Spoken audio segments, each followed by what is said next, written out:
The Galactic Coalition never feared Earth until the day the wrong message was sent. Captain Trask of the Vardari fleet stood motionless as static flickered across the command deck. The transmission that started this entire nightmare wasn't meant to be intercepted. It was a brief, encoded message from an Earth outpost on Xylon 9, accidentally bounced into Coalition military channels. 4 words. We've woken the arsenal. No context. No coordinates. Just a pulse of dread encoded in a whisper of radio noise. The Coalition's analysts laughed at first. What could the humans possibly wake that could trouble the 1,000-strong fleets of the core empires? But Trask, unlike the others, had served on the edge of soul space. He remembered the legends. The rumors. The shadow of Earth, a hellworld in every measurable category. Toxic flora, aggressive fauna, environmental extremes, volatile geology, and a species that thrived in it all. But even Trask hadn't expected this. 3 days after the transmission, a Vardari scout fleet approached the Terran defense perimeter orbiting their newly terraformed moon, Dagon 4. They meant only to observe, maybe intimidate. They didn't even get to report back. Something rose from the surface. A black construct. Silent. Unscannable. Floating like a predator above the clouds. And then came the voice. Mechanically enhanced.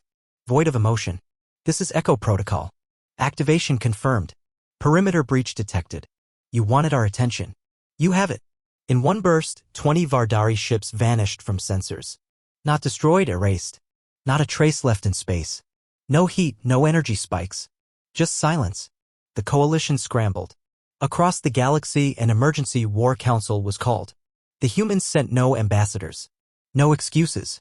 Only one signal repeated across their former diplomatic channels. We received your message.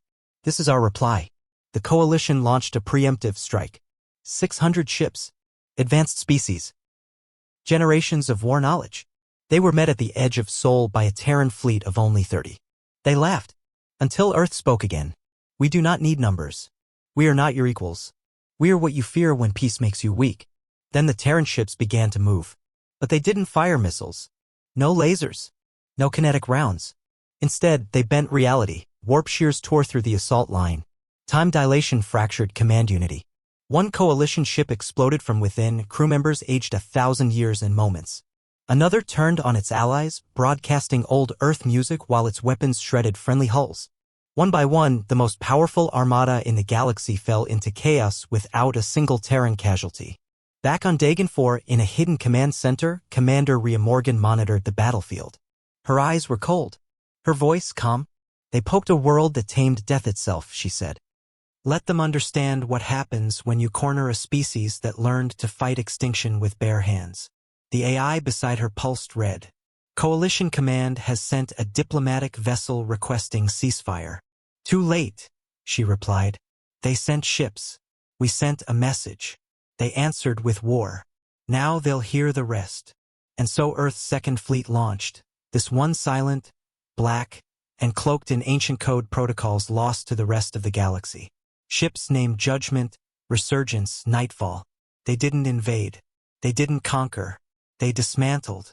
One by one, core coalition systems lost power. Their stargates folded inward. Their AI networks began broadcasting strange human phrases, coded poetic threats from a language none could decipher. Their own defense systems turned on them. And then, silence. No Terran forces occupied territory. No flags were planted. No leaders demanded surrender. Only the last signal from Earth. One wrong transmission. One right response. We are done talking. Captain Trask, demoted and exiled, now lived alone in a deep orbital station where he taught younglings about the rise of Earth. When I was young, he said to them, we mocked them. Called them primitive. Savage. Arrogant. He stared out into space toward the silent quadrant Earth now occupied, untouched. But that was before Hellworld spoke. Not with words, but with guns.